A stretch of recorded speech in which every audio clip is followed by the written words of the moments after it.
Start with the night, guys. This is Cece Chin of Babos. Yes. I'm wearing them right now. She's wearing them as well. She's had this brand for a long time now. I started before the pandemic, as everyone can understand what that's got to be like. Yeah, so, but I had a different shoe line prior, and that gave me like a foundation history. And Keiko and Dana were both employees at one point with 80/20 Footwear. That was the line I had from 2006, 2012. And then I started this is my second shoe line. So 2 times the charm. This is not my first rodeo. This is Karla, López, Riviera. Yes, from Isleñas. Yes, I'm wearing them. This is a prototype, not online yet. This is a test drive in New York. Nice. They're the Fisherman Okay. espadrilles. But Isleñas is a footwear brand based in Puerto Rico. I'm Puerto Rican, but my footwear career was in New York for 10 years, and I got a grant to go back home and start Isleñas with the mission to manufacture at least part of the products in-house, training through partnerships with nonprofits that already use sewing as a tool of empowerment in different communities. It was post-Maria, the whole hurricane. Yes, it was post-Maria. Mm. I was working for a shoe brand here in Tribeca who started in the CFDA incubator and then got funding from an English VC. And that was basically my master course, because it was a brand that was starting with a boss that had a lot of experience, but it was like it was a 4-person team with this new funding, and these 4 people were involved in all the departments. I was mainly production and design, and most of our production was in Brazil. So that was my really like, I studied masters in polymoda and footwear design, but that job at that point where that brand was was like my college or my Sure. university, my education in real life, yeah. Can I go dive right into Yeah, it let's dive right actually, in. Or should we actually go around the room a little bit, just to introduce each other? I know it's similar teams, people, but maybe you guys don't know, because actually these 2 used to be in New York, but now are Not in New York. Not in New York. So, it's great that you're here. So, you want to start over there? Hi, I'm Gillian. I'm from Estonia originally, and I'm temporarily in here, shoemaker. Hi, I'm Paula. Nice to meet you all. I'm from the Philippines originally, and I'm also a shoemaker. I work at a company that makes equestrian boots, like custom equestrian boots and custom like leather shoes. Nice. Nice. I'm Kristen. I'm a shoemaker. I have a brand as well. Tell us your brand. Yeah. It's Walker and Rose. This isn't actually. This is a prototype as Great. well. But yeah, I just recently launched it, Congrats. and it's Nice. like custom hand-dyed boots. Nice. So, yep, that's it. I'm Foxy. I'm the studio assistant here at Brooklyn Shoe Space. Woohoo. Your own shoes. Nice. Very nice. Those are made with Rebecca at Loyal. Okay. That's great. That's great. I'm Gabby. I'm from Michigan and I came to New York for school and I graduated, and shoes are an interest of mine. I'm a photographer. I'm Michael. I've been worn a lot of hats in the shoe industry for the last 20 years or so. Designer, shoemaker, developer. Currently my wife and I, who's also a designer and shoemaker, we're starting up our lab, factory, sample room, whatever you want to call it, in Connecticut. Oh, that's exciting. Offering design and development services while we tinker on our own brand. Mm-hmm. Currently I'm working with Tory Birch and on a few other projects. Yeah, I've known some of these folks in this room for quite a long time. It's nice to be back. I was on the West Coast for a few years and back. So so just reconnected. Nice. Great, thanks for coming. I'm Dina. I'm a shoe designer, and yeah, I'm just happy to be here with my friend. I'm Patrick. I'm a designer for Vince right now, and I took Keiko's class a few months ago, so I'm really happy to do that. Nice.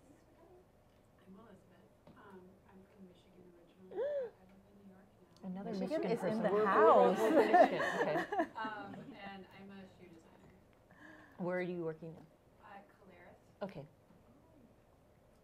I'm Grace. I'm a member here, and yeah, I'm a freelancer. I'm Roja. I'm a designer and artist. Eddie, I used to make cowboy boots. I'm trying to stay in contact with people. Cool. Nice. Thank you. And I'm López Shoe Space founder. I am hoping that I can keep on doing these events once a month. So thank you all for coming. I know you guys are all busy, so thanks. This time around, I wanted to do sort of like Q&A. We have some questions from people online. Okay. As well as the history of like yourselves, like how you started your first brand, and then how you transitioned again to a second, endeavor. I just kind of wanted to start from there, if that's okay. Just so you can touch up on like your first brand as well, and then like when that switch happened or how the idea evolved. Okay. So I'm from Michigan, and I came to New York to work in fashion, and I was kind of just broad about it. And then I got experience in leather goods, like in leather bags, wallets, accessories. That was like my first real experience that I was working for a licensing house that did like Calvin Klein, Nautica, DKNY, and I started traveling to Asia with them.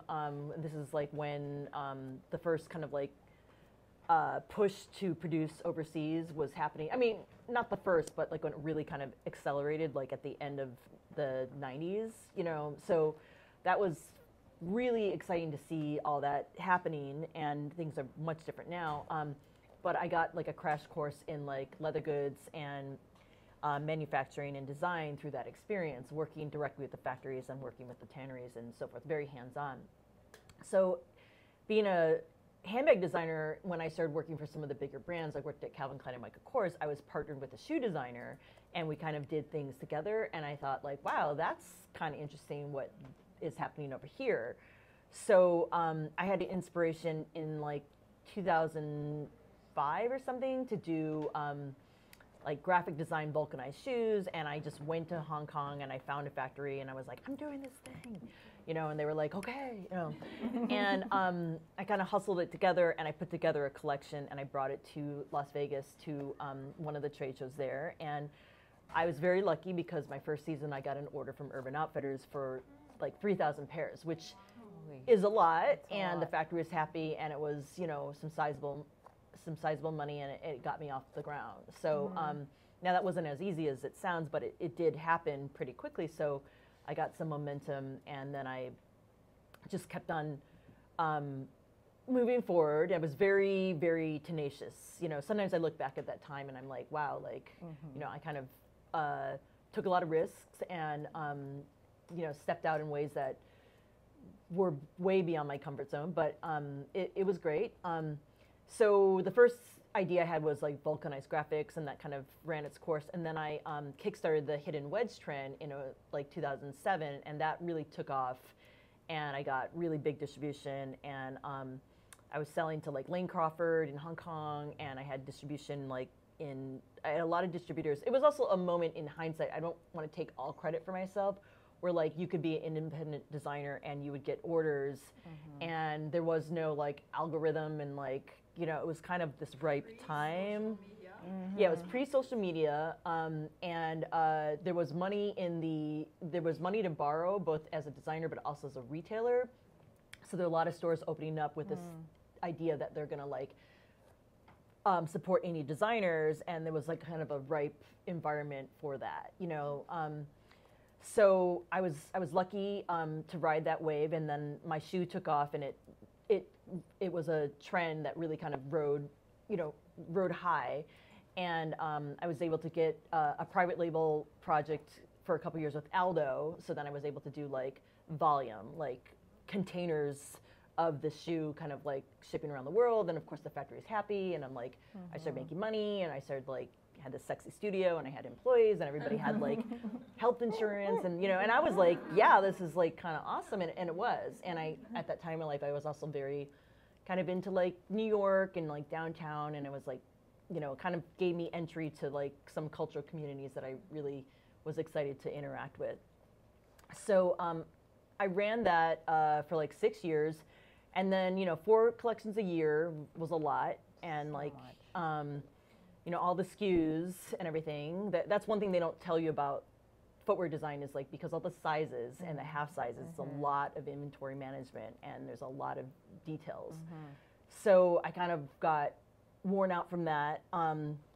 Also, like, my thing with Aldo started to kind of end, and it just started to feel very heavy. So I took a break, and I voluntarily shut it down. It was very painful to do, because I had invested like so much of my own like human, I don't know, identity in that, and I had benefited too. I mean, I felt good about it. I had like a 401k that was like padded from like money that was made, so I felt like great about it. But I was like, okay, how it can't like scale much further, and this is also after the recession or like during it. And so it took me a while to feel that effect of the recession. Then when I did, like everyone else, you really felt it, right? Stores were closing, et cetera. So I took some time off, and then I was recruited by a prior boss to go to Southern California and be a VP of a handbag design company. And professionally, I've had a lot more experience as a handbag and accessories person than I have had as a footwear person. I've done a lot of footwear on my own, but not really through a bigger channel. And so I've always found that I can find more work in accessories than I can in shoes. And it's something that bewilders me, but it like to this day, it's like continues to carry out. So did that for a couple years. It was like a mass market thing. We were doing like volume at like, we even did a Costco program. It was like this, very heavy volume game. And I started to feel the longing for footwear again. Like, oh, like, that's really what my core heart wants. And so I was lucky enough, though, because this handbag company had all this excess leather that they were stockpiling. And I was able to get my hands on that and purchase it at a good cost. And I had this shoe in mind, and I said, well, if I can take all that excess leather and have a factory like cut it up for me and do as many pairs as we can on, on like something like that, like send them that whole thing, see how many, shoes they can get out of it. They were open to it. And it's a company that Keiko and Dana know, and Julie Luhe, she works in this community, et cetera, helping people. So I started that. It was also during the time where Allbirds and like Rothy's were this big kind of push, and the D2C like world was like really swinging. And I felt like, well, if I can prove a concept of a shoe, then I felt like I can attract that investment. I can follow all those different ways. And did that, and had a good first year. And I remember she was on the circuit, like these pop-up market circuit. And then, the pandemic became the pandemic. That was obviously very hard for all of us. And so, now that pandemic, now it's kind of like the question of what not, or what next. And that's something that, is a big question for all of us, right? Yes. So. Yes. And how about you? All right, so my background, I studied first bachelor's in furniture design in Rhode Island School of Design. My furniture was very just for women, like very feminine. You can't sit on that. Just it was like floral, and I don't know, it was for women, and or women identifying, but just traditional in that way. And I started thinking about shoes because I thought shoes is like a little furniture. Yeah. Right? It's Furniture. it's like it holds like what is furniture? It holds something basically. So I had the curiosity of just trying out an experience in the footwear industry. Rhode Island School of Design now has a program, but back then, No. yes, industrial design, furniture design was two different departments, and industrial or apparel, like footwear falls in between all of these because of the nature of the constructions and where it gets marketed in the commercial industry. So I did an internship while I was in college studying furniture at Tom's Shoes when Tom's Shoes was operating from the owner's apartment. So it was a big internship of 12 people. And then we got to live in, what are the beds? Bunk beds. Oh, in that interesting. apartment. Wow. Like, it wasn't very big. And then that was the summer that they moved. We were part of the move to their first warehouse. And then the internship program, then 12 girls lived in that apartment. Wow. Yeah, it doesn't sound good this year. But yeah, in 2007, yeah, it was fun. Yeah, it was yeah, really it was, fun. yeah. Yeah, it was great. Where was it located? In LA. LA. Yeah. So that was my first shoe experience as an intern, and I loved it. No one knew about Tom's back then, so again, I was in the beginning of a brand that became something. Well, in the case of Tom's, well, yeah, huge public, all of that. And also, Tom's was kind of and I know they're very controversial now, but at that moment they were. The one for one, Yes. the social mission program, whether it's a commercial angle or not, they really did what they set out to do in terms of their social mission, and they were very innovative in as far as business model goes. Absolutely. It was amazing to see. It was one of the first, I think, the first brand doing this. Yes. So that was amazing to be part of the beginning of that brand.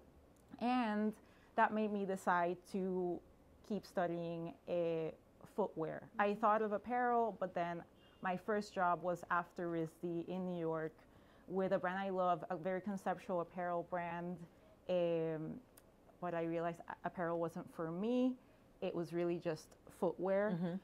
So I applied to Polimoda, did the master course there for a year, and then returned to New York.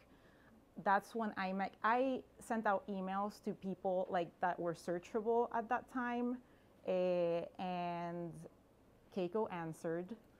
Like, I just sent like 20 emails, like, can I have a coffee? And few people answered, but Keiko and from Rickard guy, Daniel answered.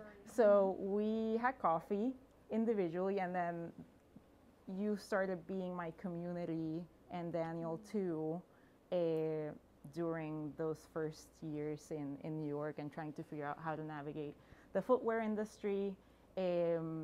We started collaborating with the Brooklyn Shoe Space. I started gathering machinery because I really, since the beginning, my values in terms of product design it's always been like being connected to the product. Like, I design with a framework of what is possible, as close to me as possible.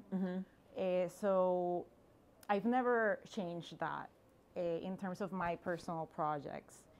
So first here I started with used machineries and developing what I could with the machinery that I had. And I had a first project called Miriam, before Isleñas, which had the same mission, same values. Miriam, basically those years of production, it was very small. I used to work in a restaurant to be able to balance the expenses, but basically that work, that portfolio, was what got me a grant to start Isleñas. So Miriam kind of evolved into Isleñas. And my family history, I'm from Puerto Rico, from San Juan, but my grandmother, who used to be like a very poor single mother, she broke the cycle of poverty through the textile industry in Puerto Rico. In Puerto Rico, the industrialization in the 50s and 40s happened because of an incentive from the U.S. For companies from the U.S. to move to Puerto Rico to produce. So Puerto Rico started being the biggest textile exporter to the United States. But obviously, mass production, Hanes, Hanes quantity, mass production, jeans, intimates, cotton.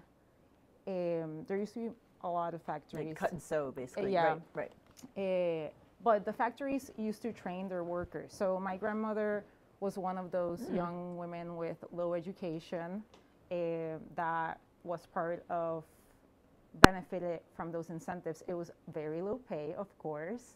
But at that time, there was so much poverty that some people did benefit from it and broke the cycle of poverty. And my grandmother was one of those. So she taught me how to sew. Because of those times and those incentives, and so many companies from the U.S. were in Puerto Rico exporting textile goods. It's part of the culture. Like sewing is taught generationally inside homes, or a lot of nonprofits will use sewing as a technique for empowerment. So there's a lot of home seamstresses, like cottage industry. Now there's not a lot of factories because those incentives, I mean, with the rising cost, and then China became, or first Korea, then China, now Bangladesh and Vietnam, pricing just changes the countries where mass productions can be produced. And Puerto Rico is not a place, it's very expensive to live there, so it's not a place anymore that you can mass produce. But the proposal with Isleñas, I had, so I grew up knowing this family history. It's within me, and my grandmother taught me.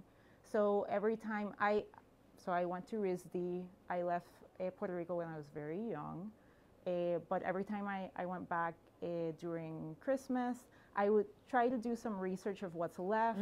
Or again, like the emails I sent out to New York when I moved to New York, I just knocked on doors. Like one of my mentors is one of the last shoe factories that are left in Puerto Rico, because the factories that are left is because they do military uniforms and military boots. So Converse makes military boots in Puerto Rico, but it's subsidized by the federal government. Those are the only factories left because it has to be on U.S. territory. So I always knocked on doors, and some people opened them, like Keiko. And one of my mentors was, it used to be Puerto Rican. It owned that factory at that time, and became one of my mentors in terms of producing a slow fashion brand in Puerto Rico. So I had him on my side when doing the proposal, to be like, this is a possibility. Sewing is all around. It's an asset the island has. It's just that we can't mass produce, of course. It's too expensive. But we can use the rise of slow fashion to make quality product, higher price point, better opportunities. Like that's a real possibility, right? But because it doesn't exist, you have to do it from scratch. So it becomes a mission, it becomes a philanthropy, an educational project. And as a small brand with very limited resources, then it's a huge challenge for me personally and for Isleñas. But the grants I've gotten, I've been through all of the accelerators in Puerto Rico and compete with pitches, and we've gotten $100,000 in grants as funding for starting Isleñas, and that's the way we've been able to launch, operate, and grow to a certain extent. So that's the Isleñas background and my personal journey in footwear design. Yeah. Everybody has a unique journey. And then during the pandemic, we did talk on Shoe Talks before as well, but how did, just to kind of recap a little bit, how did how did the you guys? How are you? What happened? Are That you was the first thing growing? we talked, like we started talking about that, like Yeah. how strategies are always, like now it's changing. always changing. Yeah, landscape's different. Yeah. How do you keep up and, all the challenges that kind of gets thrown at you? Well, for me,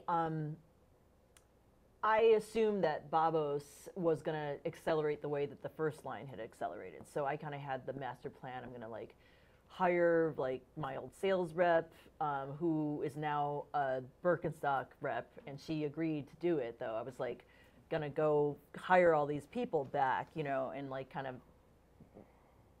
I don't know, try and ignite some of the momentum I had with 80/20 and do that. And so I kind of had the plan, like, let me do a year of pop-ups and fine-tuning the product, and then I'm gonna like go hard, and then with wholesale, yeah. And I had kind of mapped out my like show strategy, et cetera. And then, obviously that all shut down.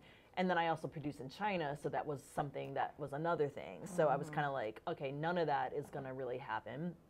I had an inventory of shoes that was a good one, so I was able to sell them, and people liked my shoe because during the pandemic, it's like a slipper sneaker, so to speak. And so I did get sales in my first year of doing pop-ups in LA. That's where I was based. I did get some repeat customers, so I was lucky that 2019 was a good year as like the first year, but I had not gotten enough momentum. I mean, nobody had enough momentum to overcome the pandemic, right? And so it was like you had to just sell what you had, communicate with your factories to see if they could do something for you. She has like a personal production facility. I'm working with the factory in China. And then there was all the whole political stuff, which still is going on to this day about producing in China, which is extremely challenging. And even last week, Biden, like, well, yes, I mean, that's been going on, but even like a couple days ago, he announced like a new set of tariffs. So that to me tells me that the trade war is on. You know what I mean? And the question was like, because Trump had put that stuff on, if this was going to change, and now Biden is adding to it. So the trade war is on.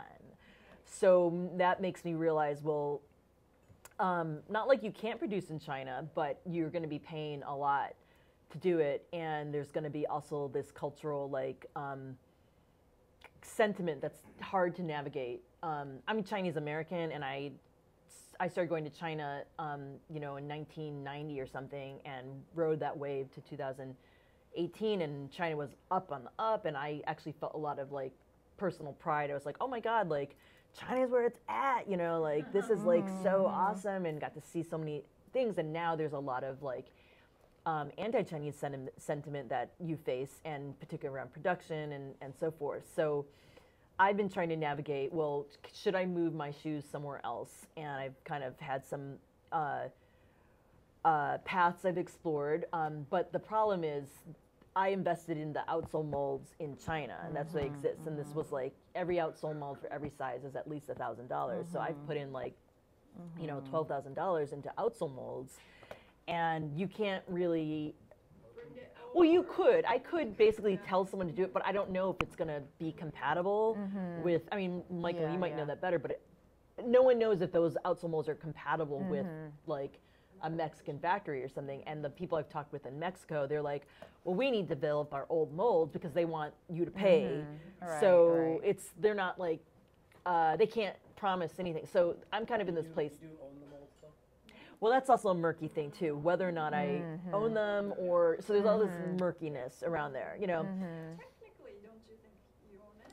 But It's tricky. It's tricky. So, so yeah, I'm kind of been in this place for the last year where I went to China a year ago for the first time after pandemic. I think I was the first person in China, like from our shoe industry, like to set foot in there. I mean, they were like, yay. I mean, like it used to be this hotel was like swarming with Americans, like, and the first time in 6 years. Yeah. Just last month. Yeah, and it's different, So I see that whole navigation being very interesting.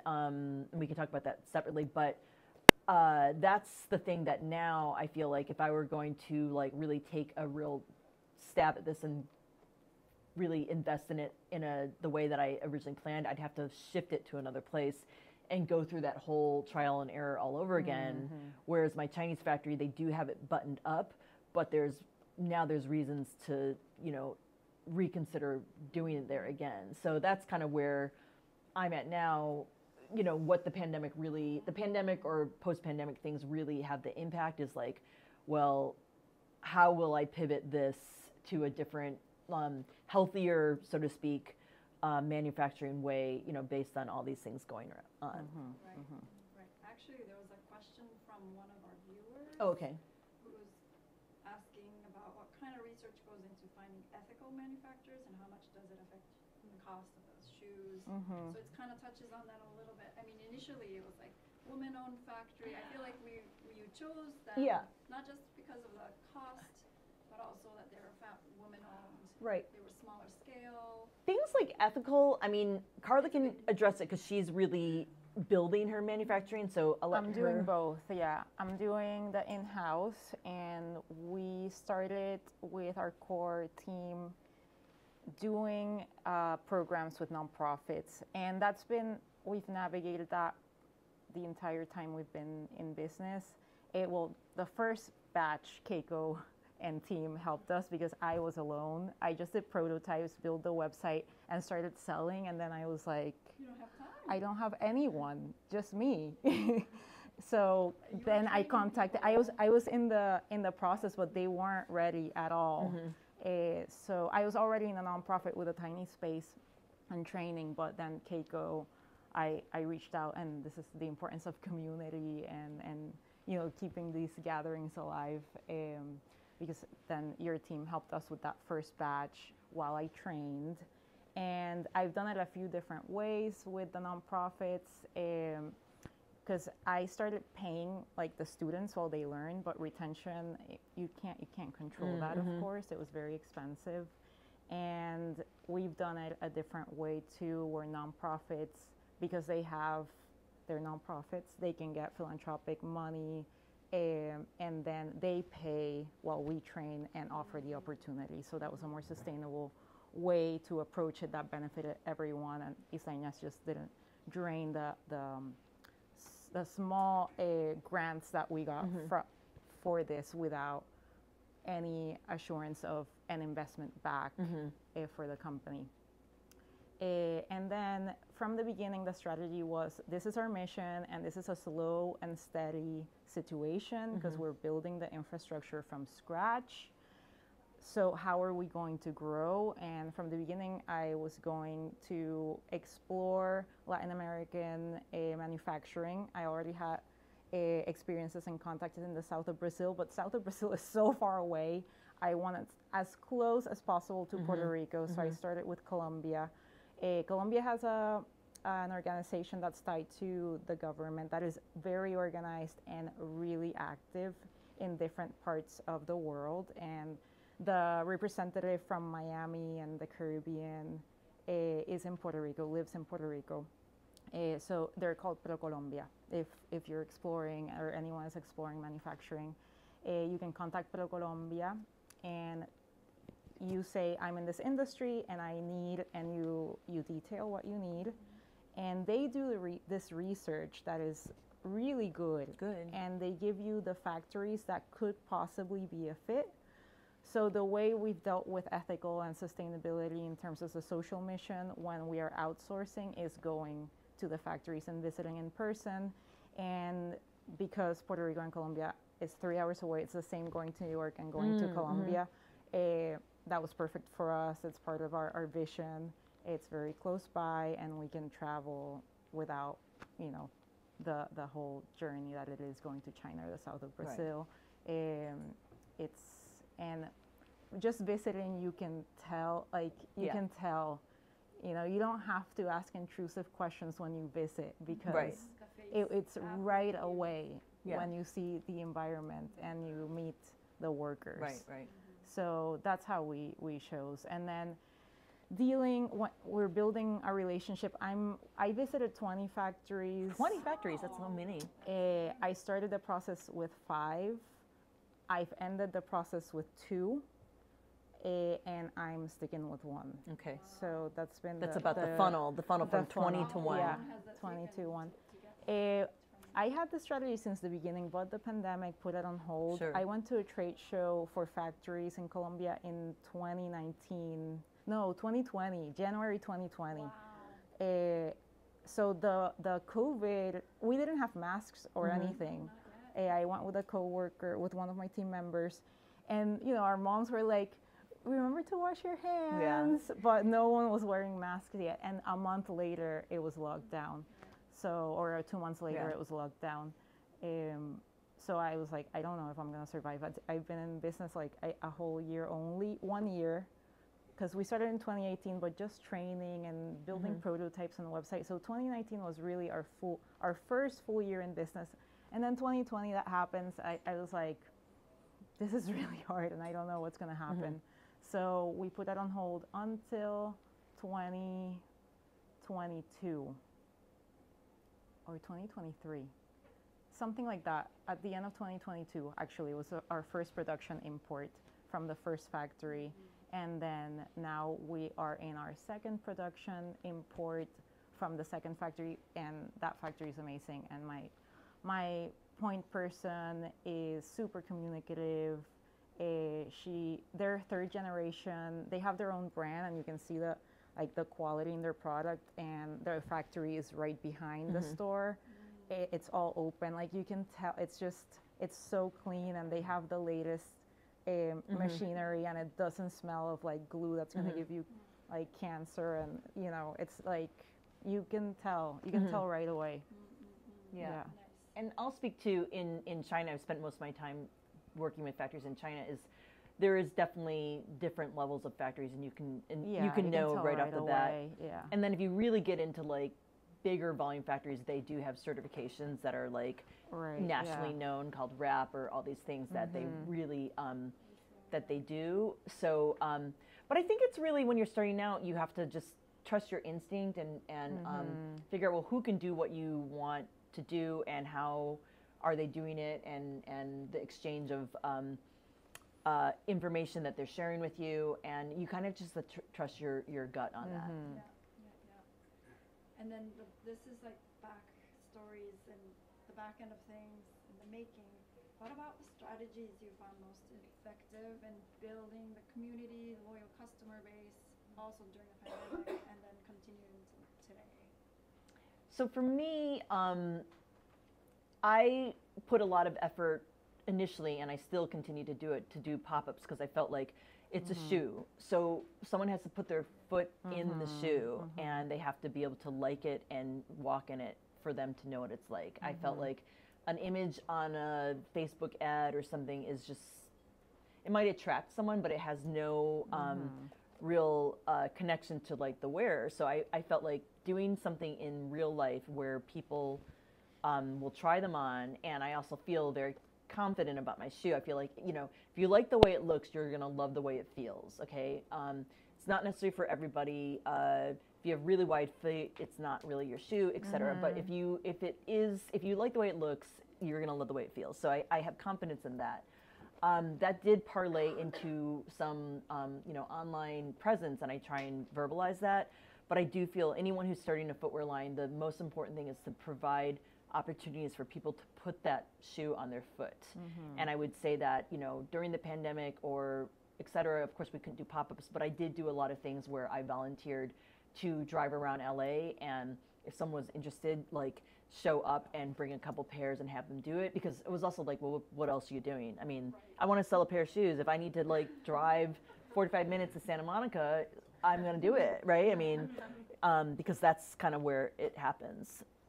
Yeah, the pandemic was horrible for that, because our strategy also for getting the word out there was popping up in different cities. So 2019, I did Brooklyn, Austin, San Francisco, LA, and then 2020, nothing. And I was like, what are we going to do? That's why I put on hold everything. I was like, this was a strategy. What are we gonna do now? Like, we're tiny, we don't have digital budget ad money. Like, this is like an impossible situation. I kept selling online saying, I don't know when we're going to ship, because it was Oh, I see. lockdown and we were manufacturing at this point. I had on hold Colombia, which are completely different shoes. What we were selling in-house and still manufacturing in-house are all the espadrilles. Everything with jute bottoms we do in-house.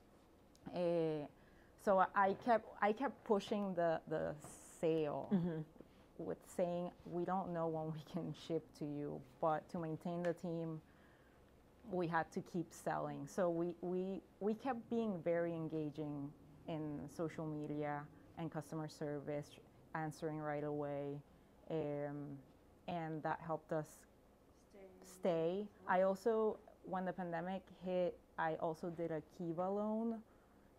So in terms of capital, that helped us stay while things just kind of balanced out where we could go out again to do pop-ups. But the being in person is super important. It's still king being in person with shoes. Yeah, even if you're going to get negative feedback, even if someone says like, oh, this so doesn't fit my foot, like you need that, you know, you need to say like, okay, this is the everyone's going to try my shoe on. I need to say like, well, it's going to fit her. It's not going to fit you, Michael. Unfortunately, it's not going to fit you. You know, and you know, et cetera. And you kind of need to have that feedback, that information. So with making in-house versus, this is a question for Karla, making in-house versus the factory, are the price points a little bit different for the The price point selling wise is the same, but we have on our end, on the business side, we have the margins to do wholesale with the factory. So that's also part of the strategy. What we do in-house does not have the margin to do wholesale. We need to sell it direct unless the retailer is okay with selling it at double the price that we sell online, which has happened. Sundance and Utah is selling it double. This very high-end hotel in Dorado in Puerto Rico is selling it double, but what we offer is they can be color exclusive for a year.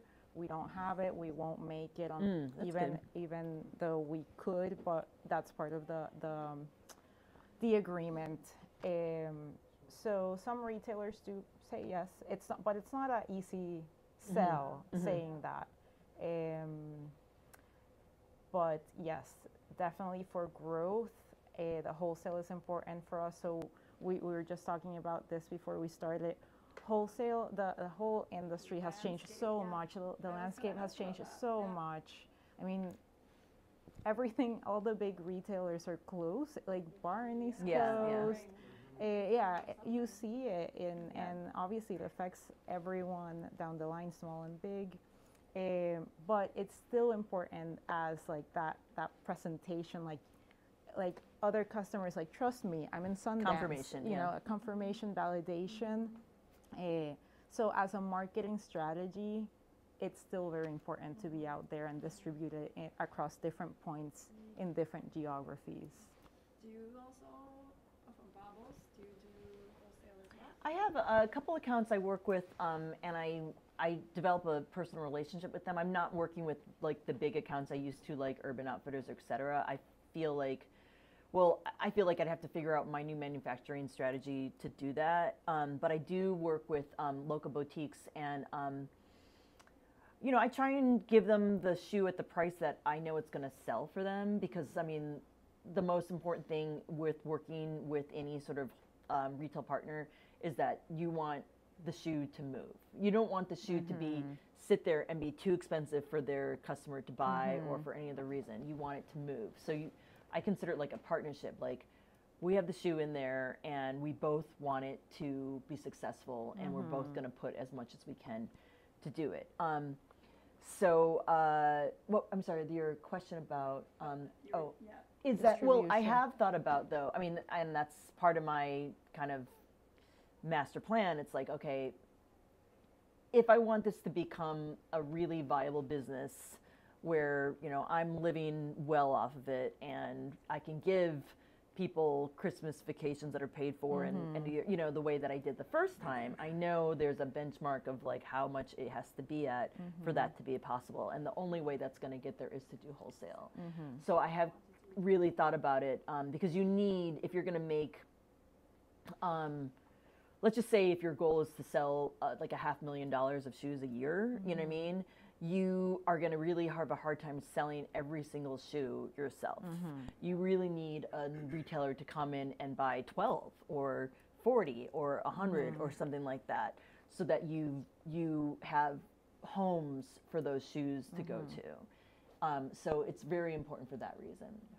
But, you know, as a friend and also like, you know, community, Right. I feel like when you started initially, like you were saying, it was dead stock material. Right. And then for that to become scalable, then like the initial brand ethos might change. Like, Yeah. you know, Well, so you, then it becomes like, okay, it's a part of a machine of getting the cheaper materials, trying to right. manufacture at lower price so that you can. Well, so yeah, I started out with dead stock, and I actually literally like took a chunk of leather like this and like took it from somewhere that wasn't being used, and I used it at a factory. Then I had to get bigger with that and see, okay, where's more dead stock, you know what I mean? And so then I had my factory looking for me, basically, because like every factory essentially has some dead stock somewhere. You know, there's some reason why they're going to have extra, and they started looking for me, and then they would send me swatches. They'd say, like, you know, this orange one we can cut 40 pairs, this black thing we can cut this, and then you kind of had to map that out. But I felt like for me to go really wholesale is I need to approach the stores and say, like, I've got this one, do you want it exclusive? We can do it for you this way. Or possibly changing the tune of not just doing excess leather or upcycled leather, but leather from particular factories like LGW, like certified, and going directly to the tannery and then saying, like, what do you have that's excess? And they usually will have like bigger volumes. So that's the solution for that. But it means that you can't, I mean, this shoe, I had this, this is an excess leather, and I can't necessarily find this in excess leather right now. I can't promise that I can find the same thing. So it does kind of throw off that, like, that element of that. Would you ever change your pattern to be more PC, to use plates? Sure, yeah, I would definitely do that. What's going on there a little bit?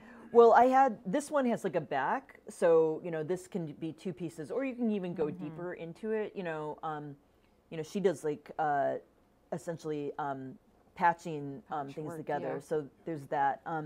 But I really realize, like, and I think when people are inspired by an idea about, like, we're going to do this sustainably, and I actually don't use that word.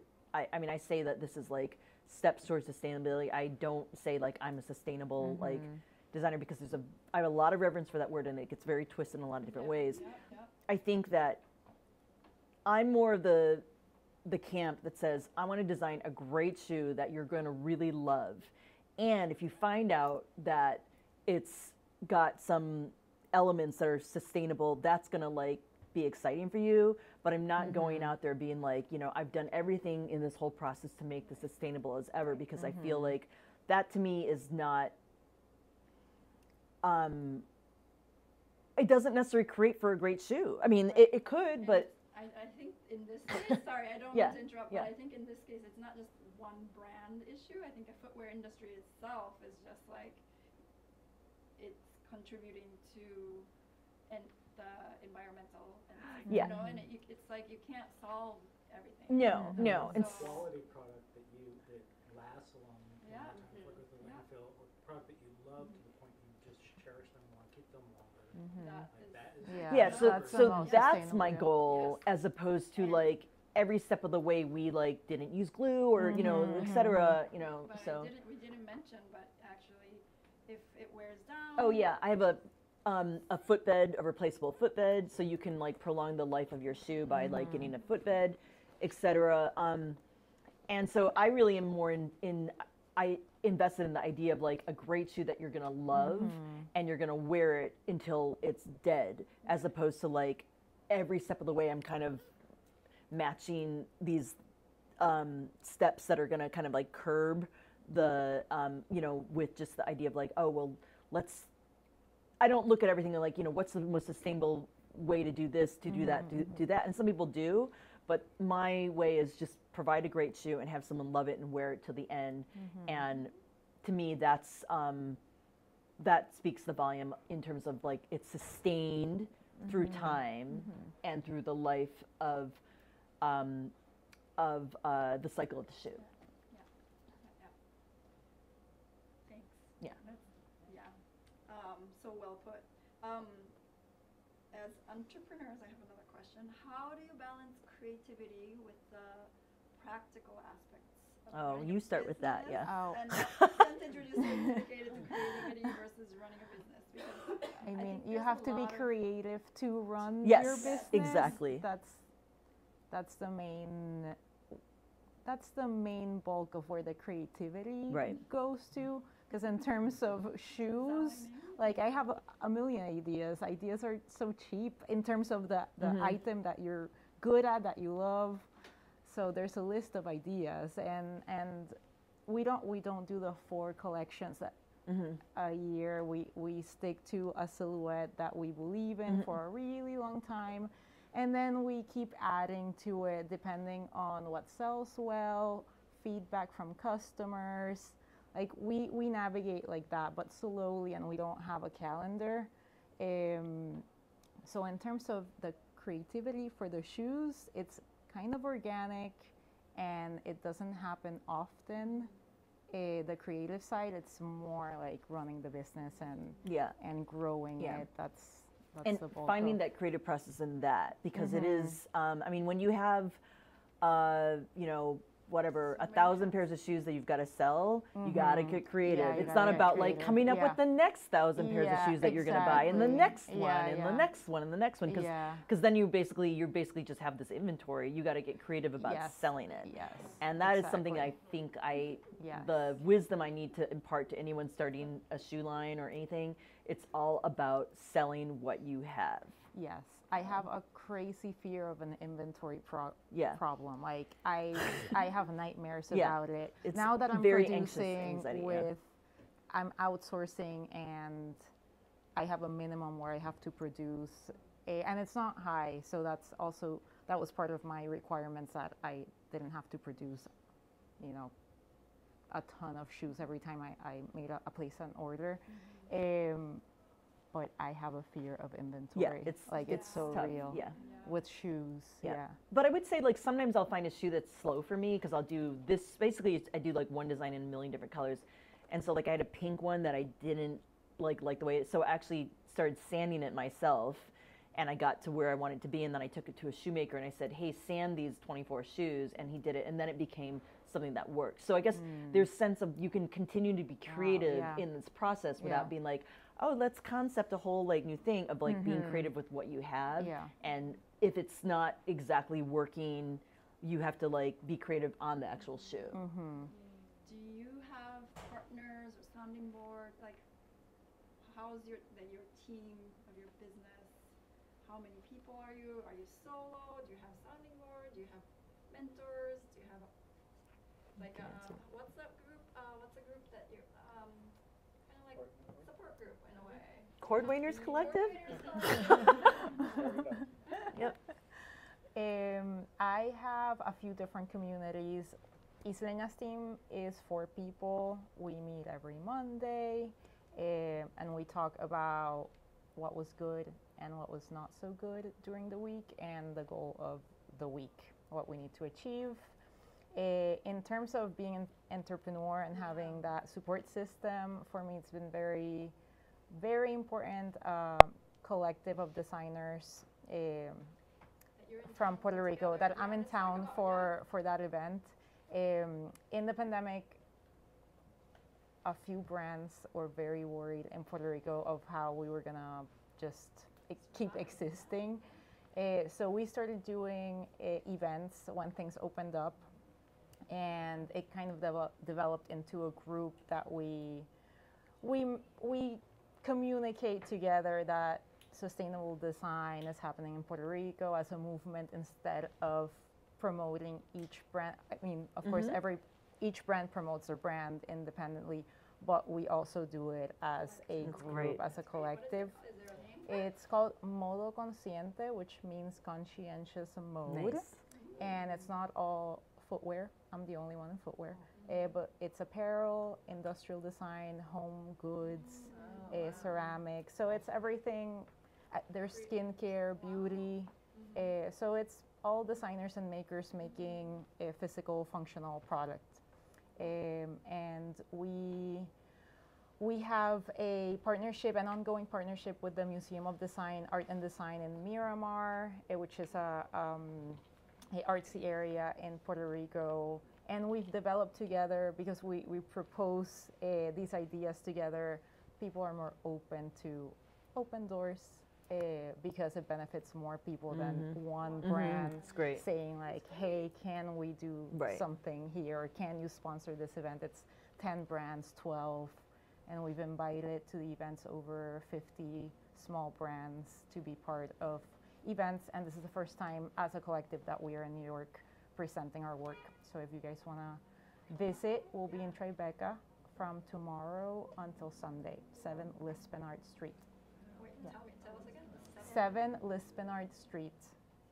Yes. It's called El Vaivén, and I'm not going to expect you to remember that, but I'll give you guys Isleñas is promoting the event, so the last post is all the time and place of the event. Yeah. And everybody's from Puerto Rico? All the designers are Puerto Rican. It's 8 brands that flew to be in the event, and then 2 brands that are Puerto Rican owned but are based in New York. So we try to integrate a little bit Puerto Ricans living here and operating from here.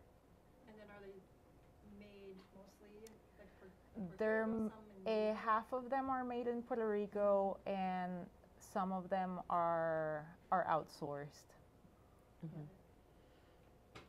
So I do not have a team, and I'm like, you know, I do not like working as a solopreneur. I mean, because I think my mind is best on strategy and creativity, and when I'm shipping shoes, it's great. It's like, oh, cool, we have to ship these shoes, but it's like, that's not really the best use of my brain. So, as I mentioned, I did have plans for this to grow, and it, because of a lot of reasons, it has not become what, like where I was in year, let's say 5 with my first line was like miles away from, or like, you know, I mean, a lot of money away from where I'm at now. Okay. So I've been kind of trucking along like on my own, but I do not like working independently. I do not like having like to have to shoulder every single thing. And I do have a support network like Keiko and Dana, who are my shoe soul sisters that we talk, but I don't have a team, and I would like one, but it's, you know, I have to sell more shoes to make that work. Thanks for being so honest about everything. Sure. You know? I guess we kind of touched up on a lot of things, but if you were to give an advice to an aspiring entrepreneur or designer looking to establish their own independent footwear brand, what would you impart in them? I mean, it's already, you've dropped a lot of gems, but learn how to sell, basically. It's all about sales, and that's something that's hard as a designer, because you usually, if you come from that point of view, usually there's someone else selling, etc. But like, it is all about, get comfortable with learning how to sell, because that's actually a very creative thing too, right? And embrace that as a creative process. But that's what keeps it moving, and that's where you get the engagement, that's where you get the feedback. So learn how to do that, and put yourself in that scenario to get those skills moving. I agree with that. Selling is an art. I would also add, like, reflecting on your personality and your context. I think that's really important. Like, if you feel you are shy with selling, like, reflect on that. Like, maybe I'm more of an introvert. I am. So I had to really push myself, like, being the salesperson. My brother is an extremely charming individual in or the find sales someone who industry. can sell. Yeah. So you know, he like coached me through things. So like, if you don't have it and you really want to do a certain thing, and you reflect on yourself and So look for people that Yeah, that's help true you too, yeah. out. And also context, because starting a shoe brand is really hard and really capital intensive. Very capital intensive, Like yeah. even factories, because factories need to decide also they're gonna work for Right, you. yeah. Like some factories will be like, where is your capital coming from? Right. Like literally Yeah. straight up ask you. Right. Because, you know, you are interviewing each other. And they're putting money in by producing your shoes. They have a big risk also, Yeah. because if they produce this and then you don't pay, you have to pay a deposit depending on your agreement, Mm-hmm. but you will always have to pay a deposit. What if you then don't pay half of Right. the rest of it? They are Yeah. stuck with. So it's a risk for them too. So capital is like really reflect on your context and see how you are going to get that seed capital to start, Right. to continue, to grow Yeah. at different stages. Like with Isleñas, as a full-on adult, I moved back home, like home with my parents, Right. you know, in my 30s. Right. For a few years. Right. And I had the privilege of having that. It's also a sacrifice. Right. But I had a roof and I had food. So Right. that's thousands of dollars a month that I Right. didn't have to. So, you know, think about your context and see how you can I'd make agree, it work. Because the financial Yeah. aspect of starting a line, I would say on the average it costs $20,000 to $25,000 to do a line. I mean, if you're not building outsoles and you're having to invest like thousands of dollars, but like let's just say a prototype line, like estimate $20,000 to $25,000 on building the line. Okay, then you have to produce the line. Okay, and so if it's And then promote it Yeah. and market it and go to shows and, you know. yeah, it's- but it's think a if you're lot. going to produce the line, so you spent 25,000, then you let's just say you need to get, 500 pairs or something like that. There's a lot of variation on that. You got to pay for that. Okay, so then there's that, and then you got to sell those shoes. They don't sell for free. You got to warehouse it. Some people have basements, etc. Logistics all is those crazy. things. Like we pay $20 per shoe To ship, added to the cost of the factory. So it's so much. Logistics adds so much. Every movement. Everything, every time someone touches something. So I would say, doesn't mean that you shouldn't do it, but realize it's, I've come to the conclusion, until you're doing $500,000, you basically cannot take one penny out of the business. And that's really sad, but really $500,000 is going to cost you $250,000 at minimum to produce for $500,000. Then you have all the other stuff like that. So really, when it comes down to it, you can take a salary of maybe $80,000 if you're selling $500,000. But other than that, you're not taking any money, you're actually spending. So that's okay, that's totally okay, but then you've got to figure out another way for that money to come in. I don't know, do you have apartments you can Airbnb? Do you save a ton of money? Do you have a husband or a wife that can support you? Do you have another full-time job? Yeah, exactly. I'm just saying, be realistic, because my first business did make good money, but it wasn't until I got it to $500,000 and then actually got it to $2 million that I really made money. And I'm very aware that that is not the same thing, if not even worse now, because social media and marketing cost so much more. So the sooner you can kind of understand that the better you're at.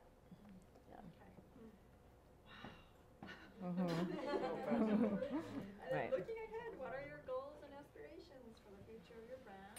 How do you plan to continue evolving in the ever-changing landscape? Well, I'm taking on design contract work, so I'm actually ecstatic about that, because in a lot of ways I'm like, let me get off this doing it all myself, and let me use my design talent to where it's really worth it, right? And where I my expertise and my entrepreneurial skills can really help a ship that's already moving. So I'm very excited that I'm starting a contract this summer that's just design, and I haven't had anything like that for a while. And so Babos, as it is going to be kind of a little quiet while I do that. And I think in a lot of ways I need a change from just worrying about this all the time and what's going to happen and oh my God, is China going to be an issue? Is this, on and on and on. So I'm ecstatic about that, but I do believe that holistically it's all going to like come back to like how this can go another, can grow with bigger resources. Yes, I'm working on growth also for the first 5 years. It's been 5 years. We've only had organic marketing, word of mouth. So I'm entering a phase where there needs to be more strategy in marketing so we can get more reach. And I wanna grow into what's happening with technology. Like I wanna add to not stay purely just artisanal, but kind of integrate what's happening with additive manufacturing. So I'm going into an educational journey now to learn and see how I can apply. That's exciting. So I'm excited about that. Yeah, and learning new things Yeah. is always fun. Mm-hmm. Yeah. I feel like through your journey, I feel like I've seen both of you, and like you're always learning new Yes. things. Yeah, You that's always take classes, part. Yes. Yeah. Yeah. What was it in FIT, our tutorial? Oh yeah, Mhm, yeah, mhm. yeah. I'm always, you have to Mhm, upskill mhm. like Yeah. constantly. Yeah. So it's really inspiring in that way. Do you feel like that marketing part, having the social media available as like a tool, has that really helped your brand to kind of communicate directly with algorithm changes and stuff? Do you feel like it's getting harder? It is. I think it's important because I think that's your one way of just telling it like it is. Like, showing, either it's the images that you spend a lot of time like photoshopping and they're perfect and polished, or it's like casual, like behind the scenes things that's like you're all in control of it. Now, having that convert into sales is a whole other science and world that gets more and more harder.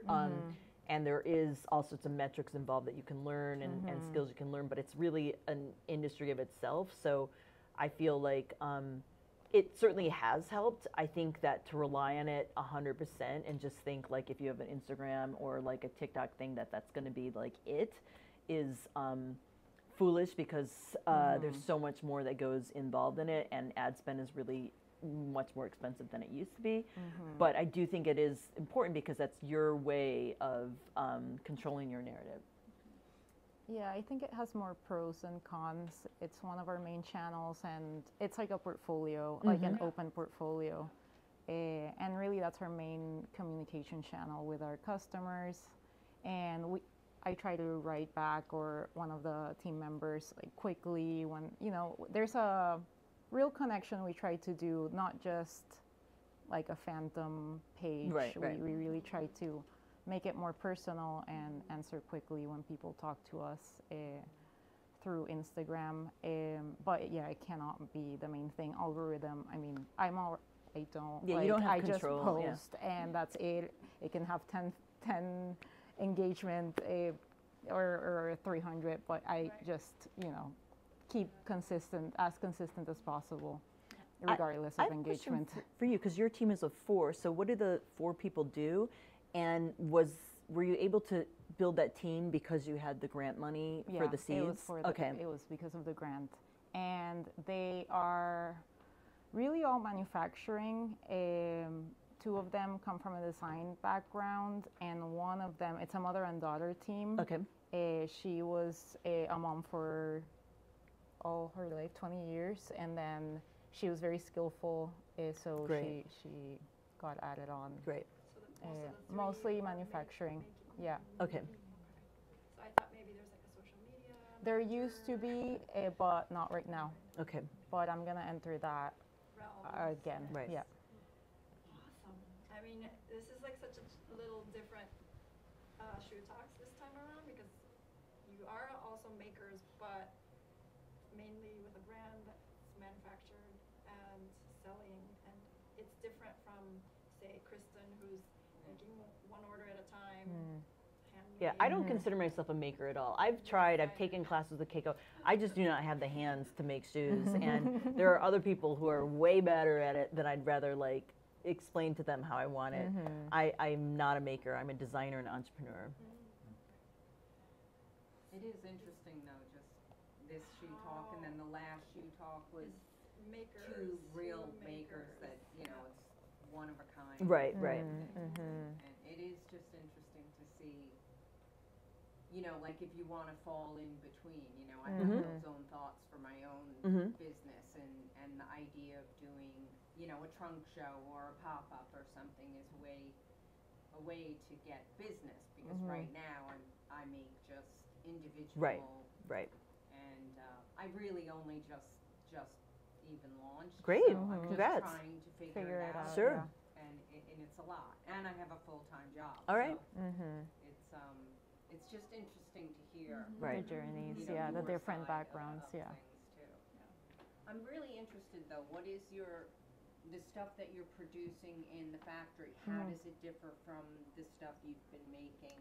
In-house, it's just espadrille, so blanket stitched by hand. And then in the factory, we are doing block heels, sneakers, sandals that are not jute soles.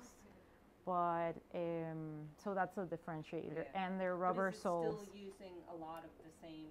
The uppers? grid, yes. Okay. It's with the same technique, yeah. Yeah. That's the bestseller, that grid technique. That's your iconic that's the look. iconic, Yeah, great. Technical question of like, how's the glue and the humidity now? Is it like We are stitching it down. How are you doing it? We're stitching it down. We Stitching it all down. worked on those. Yeah, I remember, yes. Yeah, I remember. Yeah. It's so hard. And we're like, it was stuck when it shipped, but then when Oh, you it peeled off? Is that what happened? receive it in the Yeah. humidity Oh, in God. the transportation, Yeah. and then I think location, it just somehow peeled out. And we're Yeah. like, what are There we is a doing part of the wrong? process that depended on glue. And were you guys using Aquilium or still? Yeah. So we switched to Aquilium, so we don't have the solvent-based glue. But Aquilium, if you cut it with water, it's not going to be as strong. So you can, I mean, and it's not as strong in general to begin with because it's water-based. So that's a reality also of when there's sustainability options, like you also have to deal with what's the difference in terms of wearability and durability. Yeah, the durability. Durability. It's not as strong. It's not as strong. I mean, even if they market it as strong, it's not. Sure, There's sure. not. No. But we still use it. That's what we use, Aquilium. But we stitch it down since it's less strong. So we added that part, and it doesn't add that long, really. Doesn't add that long. So we don't even use glue in that area. Yeah. Cool. Anybody else have questions? Yeah. I have a question for Karla. You mentioned that you did a master's program. What were some of the reasons that you chose to do that? And then what sort of opportunities did came from that? I chose to do that after my 2 experiences in the shoe apparel fashion industry, Tom's Shoes, and the other brand was Slow and Steady Wins the Race. Because I wanted to get opportunities in the footwear industry, and I wasn't really qualified because my background was in furniture. Although in the experiences, like my first job here, I learned in the process, but I didn't feel like enough. So that's why I decided to do a master's program. But I didn't want to be in school or spend that much money. Like that's why I chose Polimoda, because it's a compacted program of less than a year. I didn't want to be in school again 2-3 years and I couldn't. And yeah, it was still very expensive, obviously, to go to Italy and do this program. But it was worth it because then it opened the door to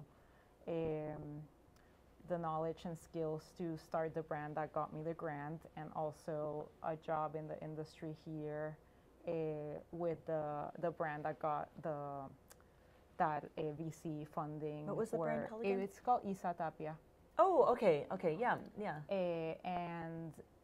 And then I learned really everything, the business side of this journey I learned in that job, and from that job I got the grant. So it really was a stepping stone to have those opportunities. And in the grad school, just kind of like adding to his question, do you feel like you had gained like a network of people Yeah, Aki Chocolate was my teacher, and he's now in Michigan and started a whole department. And I mean, networking like this is so important. I mean, it's full circle sometimes. I mean, most of the time it's full circle. You need a community to just exist really in life, really, in professionally and personally. Yeah. You have two-part question. Did I No, that answers that. Okay, cool. Anybody else have a question? You're trying to start a brand? I'm curious, Karla, how are the local seamstresses or whoever uses Puerto Rico involved? Like, what do they do and how many of them are there? I have 3 people right now, and I've done different collaborations with different nonprofits across 5 years. We did a collaboration with our first studio was inside the nonprofit that we started collaborating with, and then we started training people from their community. But retention is a huge problem when you are dealing with any disadvantaged community of any type.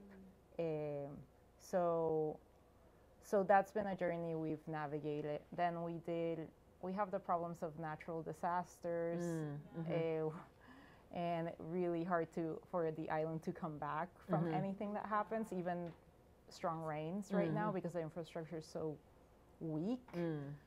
But we've collaborated with 3 nonprofits, and retention could last 1 or 2 years. But right now I have my team that started from the beginning is not from the programs.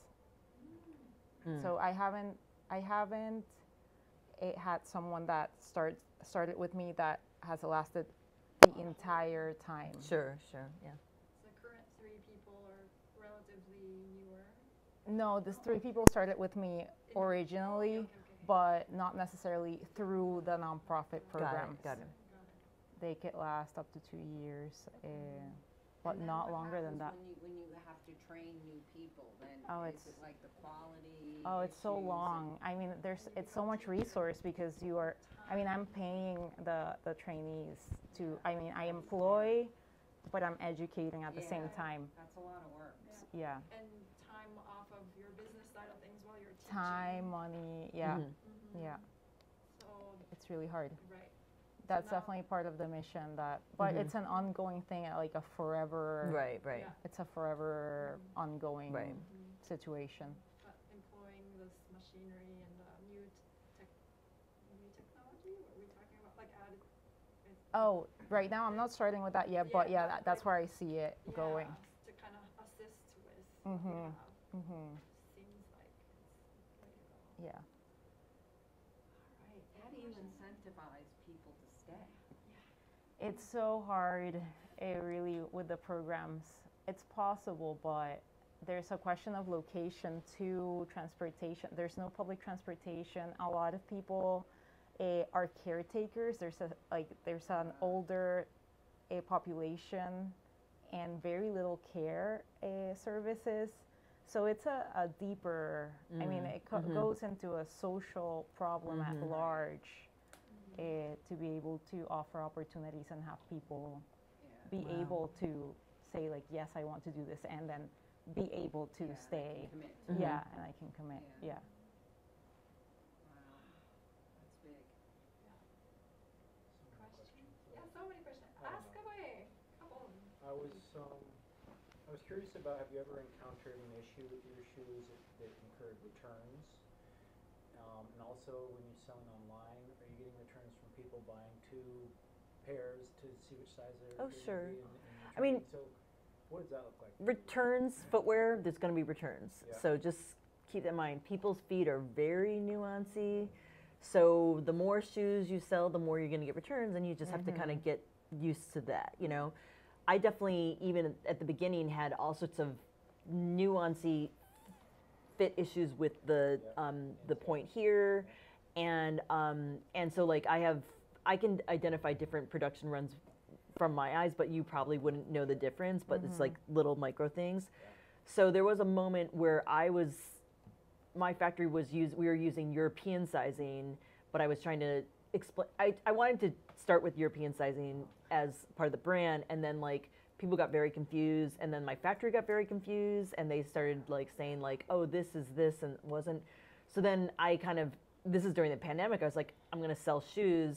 I'm going to offer, someone says, oh, I want a size, 39. And I'd say, are you this size? I'd actually verbally say like, you have a wide foot, a narrow foot, a high instep, et cetera. And then they would say this, and I'd say, I'm going to send you 2 pairs, and I'm gonna send you a shipping label, and you can send it back, right? I don't have to do that anymore. I've dialed it down, so like I know. offering half sizes? Yeah, so that's another, and I had to start doing that too. Half size So. schooling as well, or are you just grading the last? No, half size. Yeah. That's So, crazy. and so yeah, that's where all my money went in the Oh my outsoles, right? gosh. So, but So much. but I did boil it down to like, I know if someone says they're this shoe, now it fits, okay? But that was painful to get through that process. But in order for me to do it and keep on selling, I had to say like, tell me a little bit more about your foot. I even had a template that you could download where you could trace your foot and send it to me, and then I would like match it. That was a pain in the butt, but it was like during the pandemic, I didn't really have another option. And people did it. I showed them a video, like, this is how you do it, and like, here's something, if you do that template, have that template have inches on it, so that if they print it out, you have to say, like, this has got to be to scale. And I would put like a little thing that was the size of a credit card. I said, if your credit card fits in this thing, it's to scale. Otherwise, I can't accept a tracing, not knowing Right, of course. if it was it or not. So, you kind of have to anticipate these. Completely all. Yeah, you have to anticipate these things, how are they gonna like look at it, Yeah. Yeah. Right. Yeah, Yeah. And so I can't control that, but I was like, if a credit card fits into this little box, then it's to scale. So, yeah, I had to kind of anticipate those things too. So, yeah, and I think you can get used to that. People definitely will buy more shoes, and they will like. I think offering them free shipping at a certain price point is important because it empowers them to feel that way. I don't think every product needs to do that, but shoes, I think it's important, so that they can feel like if there's recourse if it doesn't fit, because a lot of times shoes don't fit. That's just like, it's just part of what the product. Part of the product. Yeah. Sometimes people send me measurements, and I'm like, this doesn't help me. Yeah, 'cause yeah. I don't, it's measurement is an art. I mean, I don't reply It's not like always, that. yeah. But where did you measure this Yeah. from? Like, I don't know. Yeah. The old company where I made postcards. This was children's shoes. So Okay. Oh, They had nice. Good. so they Nice. could put their foot on the postcard. Nice. Yeah, I haven't done that where I thought about it. I had like the grading things where I would like do a trace, like a one trace, but they have multiple sizes in it, so they could step on that, which is kind of what you're talking about, which is that's something you can offer. Yeah, a lot of anticipatory things because fitting is a challenge. I used to get more returns, but based on I was seeing this, and then we started modifying the patterns. Like, it's too narrow. Then we got a new factory for soles. Like, based on if I'm getting too many returns, something is happening. Something is happening. So It might not just be fit, it might be a QC issue, Yeah. shoes Yeah. maybe fall apart, Right. your metallic flaking off in the flex area. Right. yeah, but we're very aware with the feedback, because it's so important to hear customer feedback, and then based on that change. If it's enough of the same feedback, it's too Right. narrow, or my instep doesn't, like my foot doesn't go all the way through, or whatever it is. We've changed patterns based on that. Yeah. Not for the faint of heart manufacturing. Oh God, no, No, manufacturing. no, God, Kudos no. to you. Thanks. I mean, it's Thank you. rewarding, and I think I've kind of felt excited because like footwear is one of the hardest things to kind of accomplish independently. That like, so there's part of me that feels like I'm gonna go where no one else wants to go. You know what I mean? Like, but then I think we all have that in common. Definitely, that connects us. If we're here and we're obsessed with shoes, we have that in common for sure. But then sometimes I'm like, wow, like, there's a reason why people make T-shirts that just have like screen printed on them, or you know what I mean? Like, Exactly. you know.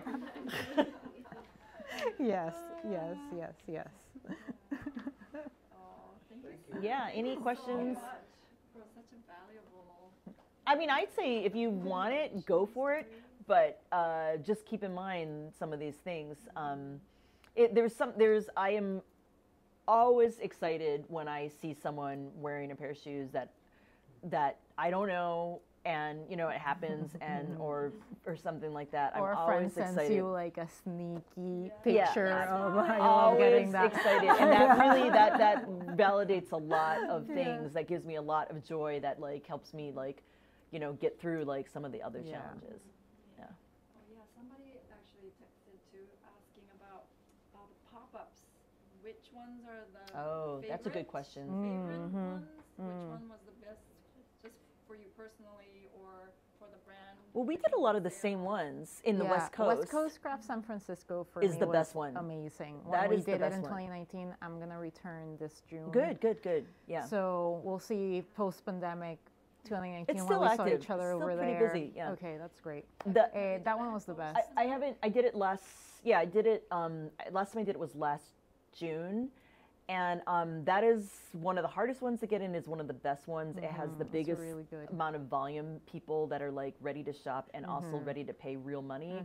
It's not like the discount person who wants to haggle. Is this for our or individual It's pairs? yeah. So these are basically For direct to consumer, not trade show, just direct Yeah. to And, consumers. you know, market. that wave of that, you know, experiential retail, I mean, I don't know where it's going anymore. Like, there was definitely a big wave, especially in LA and San Francisco, of that type of thing. And they have the climate to do it a little bit more than, like, you know, especially because some of these are outdoors.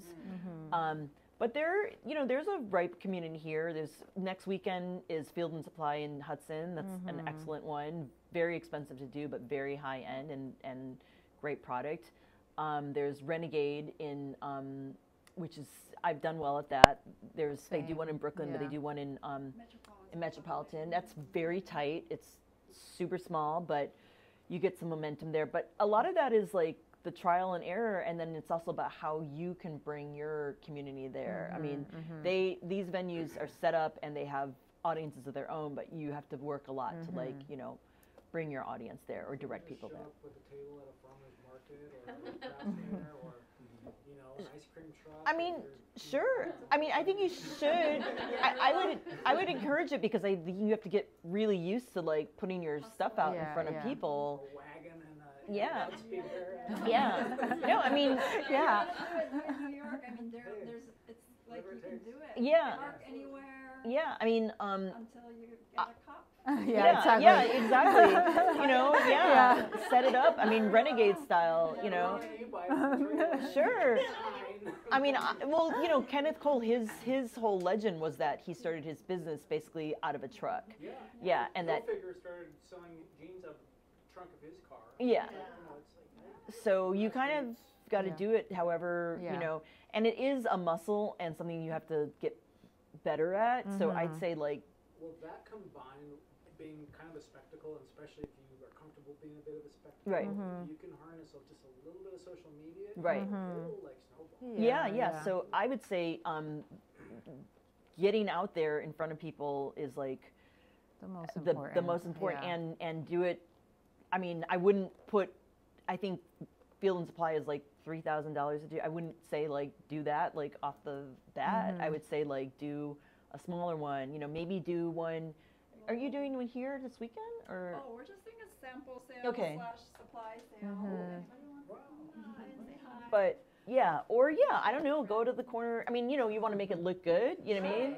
But like if it behooves you, have a trunk show at your house. I don't know, you know, like yeah. I don't know if you remember, but this is going a different direction. But Michael Gray's Sandal Factory had a truck that he got there. Yeah, he did. Yeah. And you know, he did great. And Yeah. he was parked on Bedford Avenue. And Great. Right off Subway. And made That's custom great. sandals. Yeah.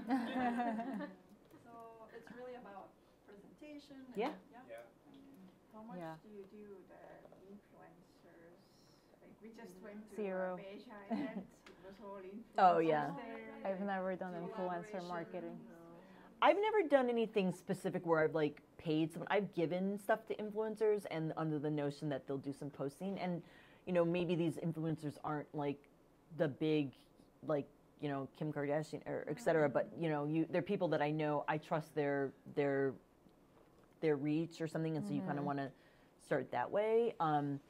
And if they truly believe in your shoe and they really, or something, then, and they feel they can speak highly of it, sure, yeah. But that whole world's gotten like kind of out of control in a different way. So I think it's like the idea of just like, you know, maybe not influencers, but people who you feel can be of influence. You know what I mean? In their communities. Yeah. Yeah. Yeah. People who know people. Yeah. Yeah. But I do believe if you have a product that is good, and people are going to like it, then there will be an organic element of that. So, yeah. You just fall into this trap of this naive, like, build it, they will come, and everyone's going to love it. It's just kind of like, you know, put it out there, everyone's going to buy it. You know, but It's not like that. reality, you know, tough it out. Yeah, it's very tough. You got lucky that first round. I did. My first line, I mean, I think my product was really good too, but I didn't even know it at the time, but I was just, my first line was definitely the market conditions and my footwear, my shoe that like kind of came into that place. And I got a lot of press, like traditional press, like magazines, like Lucky and all those things. And that was when those things really made a difference. And we did do social media, like, because the 2012 or, you know, that was happening, but it wasn't as competitive, you know, it was like, wasn't like this crowded space. But I do think in the macro element, when I look back at that experience, is that the market conditions were right. I had a product that like met the market conditions, and I was able to move quickly and fast for that moment. Do you want to plug in a little bit of how far away are you from starting your line that you were talking about or mentioning a little bit? Yeah, so I've really been catering to the industry. So as a designer, developer, kind of dot connector and Yeah. the connector, helping people find sourcing, helping people find branding, whether it be 3D work and rapid prototyping or, you know, whatever. Currently, I'm functioning as director, but in a contractor mode. But I'm basically full time. But I'm running through my business. For Tory Burch, Great. I'm leading their sneakers and all things molded. That's amazing. That's so cool, and yeah. So, you know, everything athletic, everything that requires a mold, like jellies or, you know, EVA, any of that stuff. And then, you know, currently I have a project funded by the Department of Defense research grant. Wow. Innovation insulation foam that we're pilot testing with a small military crew that's like field testing this cool. stuff. And that's super interesting. And that was actually the reason for me setting my machinery back up. I do have a small facility, pretty comprehensive shoemaking lab, my wife and I, and it's been sort of dormant for the last few years as I've worked in-house with other brands, and also we just had twin baby girls, so reset the house. I used to live in a full-on shoe factory. Now it, for once, looks like a normal house. You know, well, it looks like normal people live here because it's all storage. But now, as this DoD project came on, I'm like, hey, I'm gonna prototype this for you guys and actually just control it, because it has to be space and it has to be, you know, secretive and all these things. So like, I'm able to do that under my own control, and that was the catalyst for me getting the shop going again. So I've just secured a space. It's going to be in near Stamford, Connecticut, an hour away from the city, and I'm going to be opening up to design development, any kind of support for any starting brands or big huge corporations, whoever, the full gamut.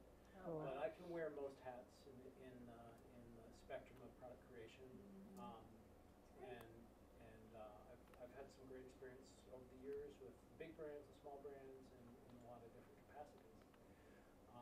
And eventually, my wife and I will take that and spark our own brand, which has been in the works forever, and we have finally our first model that we're getting closer and closer to realizing. And so that'll be a women's slip-on. Okay. Different than yours, but you know, Let's hope so. Like the same.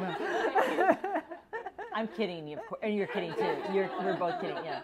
But like just saying, you know, joining the market, that'll be our first product that we've really spent a lot of time on to get right. And I see, like you said, like getting a product that is going to live on and really believe in, not so trend driven, twitchy Trend-driven, in that regard, but just a solid silhouette that we can just be a color and material driver, or vehicle rather. Yes.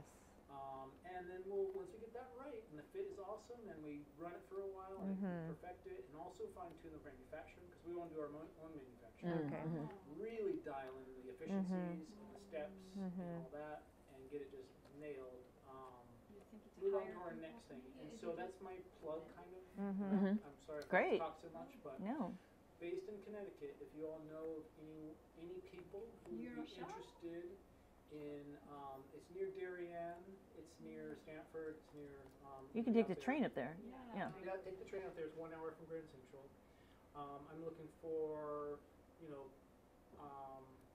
eventually stitchers, pattern makers, shoemakers, general like business running people. But I have a great brand story. My great grandfather started Nash Engineering, which is my last name, back in the 1800s, and it was known in that area for producing a patent on the technology they had for pumps. It was a turbine technology that pumped vast amounts of water, gas, air, liquids, whatever, and they produced pumps like the size of a small house, huge industrial pumps. And today, Nash pumps are still in naval submarines. So cool. Oh wow, this is amazing. They're like, and it's out of the Nash family now, but it still is this sort of residual, Yeah, definitely. like, entrepreneurship. And the funny thing was, is I decided to search for a commercial space, and I showed up at the address, and I'm like, holy shit, this is the old Nash family. No way. Wow. In Connecticut? I said to the landlord, I said, this is funny to be here because my great-great-grandfather started Nash Engineering way back in the day. And he said, you mean Lewis?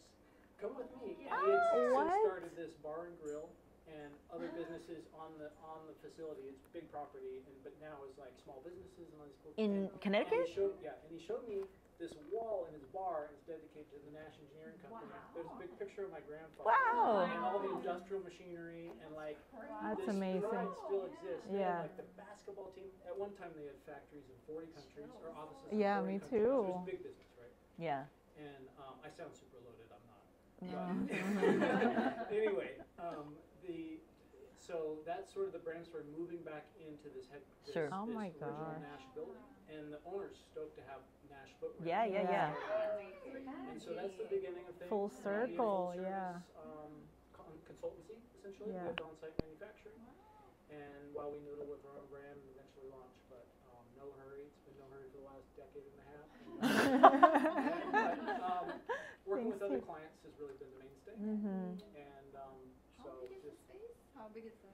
it's Sounds big. well, it's expandable. My first 2 years are going to be 1,600 square feet, and then potential to double that. And when I do double it, it'll be on retailable storefront on the complex. So, I've talked way too much, but That's amazing. That's an amazing story. Yeah, it's very exciting. Yeah. super interested in being connected with you all and our Yeah. community and your community. You've continued to grow as I Yeah. disappeared for years. And done some cool stuff I now can come back and share. Mm-hmm. And I'm so stoked to hear like your guys' journeys. Thank you. Yes. So So inspiring. So informative. Yeah, and Thank you. inspiring. Thank you so much. Send people my way if you know of anybody who might be interested. In the Connecticut area. Okay. I mean, Connecticut, New York, it's kind of the same, right? I It's mean, an hour away. So if you live in deep Brooklyn and commute to Manhattan. yeah, it's Right, like it's the the same. same. Yeah. You can somehow get on Metro. Well, I'm currently in transit, so well, I've always been a New Yorker, and I have an apartment here.